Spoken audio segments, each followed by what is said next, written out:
అయినా ఈ ఒక్క విషయం మాత్రమే కాదు, నీలవేణి ఇంట్లో అడుగు పెట్టినప్పటి నుంచి ప్రతి సమస్యలోనూ ఈ కుటుంబాన్ని కాపాడుతూ వస్తోంది.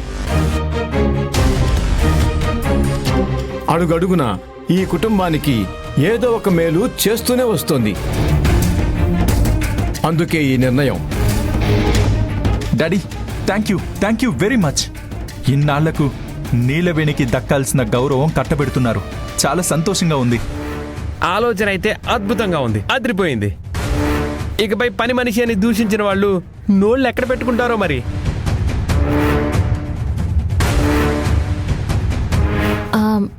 అయ్యగారు, నేను మాట్లాడొచ్చా? చెప్పమ్మా. ఈ పెత్తనం పెద్దరికం ఇవేవీ నాకొద్దు అయ్యగారు. అలా అంటావేంటమ్మా? అవునయ్యగారు, నేను ఈ ఇంటి మనిషిగా ఉంటే చాలు, అందరి క్షేమం చూసుకుంటే చాలు. నాకు ఈ పదవులు అధికారాలు ఎందుకు? చూడమ్మా, నువ్వు ఈ ఇంటి కోడలివి. నువ్వు వద్దన్నా నువ్వు మోయాల్సిన బాధ్యత ఇది. అయినా ఇది నీకోసం కాదు, నిన్ను అందరం ఎక్కించడం కోసమూ కాదు, ఈ కుటుంబ క్షేమం కోసం నువ్వు ఈ బాధ్యత మొయ్యాలి. నువ్వే అన్నావు కదా, ఈ ఇంటి క్షేమం చూసుకుంటే చాలు అని. దానికోసమే నీకు ఈ అధికారం అవసరం.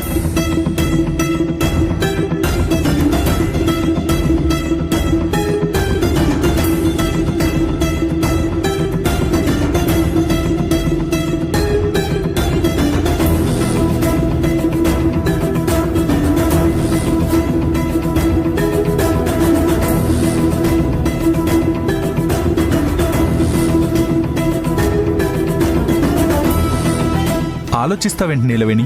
తీసుకో. వదినా, నా జీవితాన్ని ఎలా కాపాడావో ఈ కుటుంబాన్ని కూడా ఎప్పుడూ నువ్వు కాపాడుతూ ఉండాలి. ఈ అధికారం నీకు అవసరం, తీసుకో.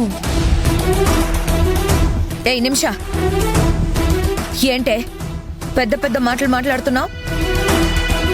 ఒక పని మనిషికి పెత్తనం అందిస్తే దాని అధికారం కింద మనం పని వాళ్లలాగా బ్రతకాలి. ఆ విషయం నీకు అర్థమవుతుందా? మాట్లాడినివ్వవే, మాట్లాడినివ్వు. తండ్రి, కొడుకు, కూతురు అందరూ ఏకమైపోయారు కదా.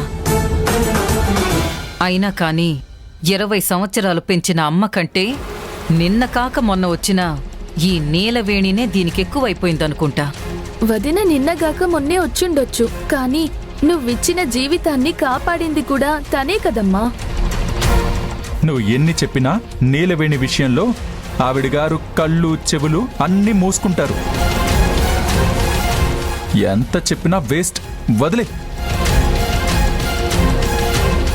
చూడు నీలవేణి, నీ మెడలో 3 ముళ్ళు వేసిన నీ భర్తగా చెప్తున్నాను. నువ్వు ఈ ఇంటి క్షేమం కోరుకునే దానివే అయితే ఈ ఇంటి పెత్తనం కూడా నీ చేతుల్లోనే ఉండాలని నువ్వు గ్రహించాలి.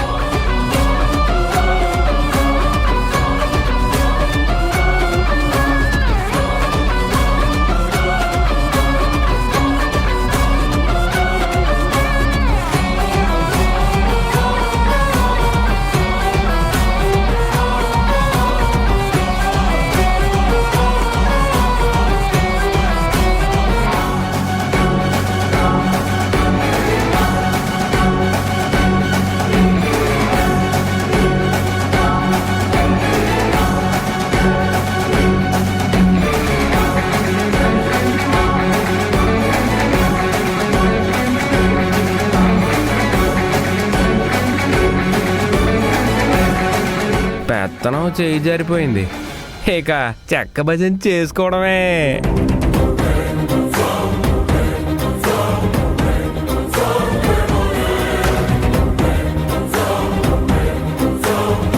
అమ్మా నీలవేణి, ఇక నుంచి ఈ ఇంట్లో ఎవరు ఉండాలో ఏం చెయ్యాలో అన్నీ నీ అనుమతి ప్రకారమే జరుగుతాయి.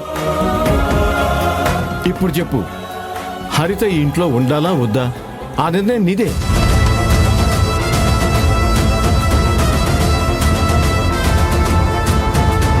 హరితమ్మ, మీరు ఈ ఇంట్లో ఉండడం మీకు మంచిది కాదు.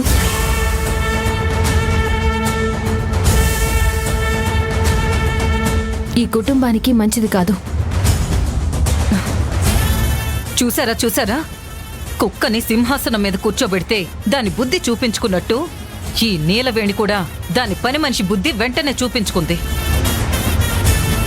ఈ రోజు హరితని ఉండొద్దు అంటుంది, రేపు మమ్మల్ని కూడా ఇంట్లో ఉండొద్దు పొమ్మని అంటుంది. ఇలాంటి దానిక మీరు పెత్తనం ఇస్తున్నారు? ఇది మీ పుట్టిల్లమ్మా. మిమ్మల్ని వెళ్ళమనే అధికారం ఎవ్వరికీ లేదు. పెద్దమ్మగారు, నేనెవర్ని అవమానించాలనే ఉద్దేశంతో ఈ నిర్ణయం తీసుకోవడం లేదు. ఈ ఇంటి మంచి కోసమే తీసుకున్నాను.